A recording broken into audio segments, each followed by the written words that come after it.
एक गोष्ट आमच्या त्या दिवशी तुम्ही अनफॉर्च्युनेटली तुम्ही प्रवासात होता, आम्ही त्याला एकच गोष्ट शिकलो, आता सोडायचं शिक. वय आपला आहे ना, काही गोष्टी सोडायचं शिकायचं असतं. Leave it. त्या पर्सनला त्याच्या हालवर सोडा. त्याची कर्माचे सिद्धांत गोल फिरून येणारच आहे. आपलं काम आहे लोकांना शिकवायचं, आपलं काम आहे लोकांना जेवढं होईल तेवढे हेल्प करायचं. आणि DIBPLचा हाच उद्देश आहे.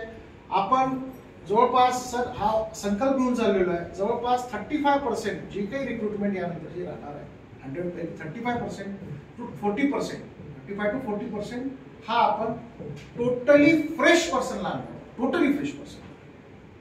60% ठीक आहे, आम्ही एक्सपिरियन्स वगैरे थोडं सेमी एक्सपिरियन्स आणू, पण 40% आम्ही आणण्याचा प्रयत्न करतोय. का? त्यांनी शिकावं, शिकून स्वावलंबी बनावं. आणि इनडायरेक्टली ही ऑर्गनायझेशन हे याच गोष्टीसाठी करते की लोकांनी स्वतःच्या पायावर उभं राहायचं. प्रत्येकाचे स्वप्न आहे, प्रत्येकाने उभं राहायला पाहिजे. आणि आम्ही तर totally 100% with great feeling of mind हे सगळ्यांना सांगतोय की तुम्ही सगळं तुमचे सगळे स्वप्न पूर्ण करा. नवीन गाडी घ्या, गाडी घेऊन आम्हाला फिरवा, त्याच्यामध्ये घर घ्या, वास्तुशांतीला आम्हाला बोलवा. आम्हाला त्या गोष्टीचा आनंद आहे. तुम्ही जेवढे मोठे होताल तेवढा आम्हाला आनंद आहे. ऑर्गनायझेशन या गोष्टीसाठी खूप 100% शुअर आहे.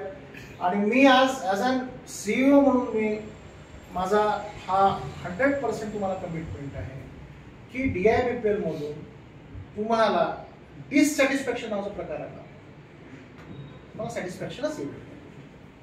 आणि तुमच्या करिअरला भरपूर चालना वाव देण्याचं काम ऑर्गनायझेशन करणार आहे. डे बाय डे आम्ही स्वतःमध्ये, मी असं म्हणत नाही की आम्हाला सगळंच माहिती आहे, आम्ही शिकतोय.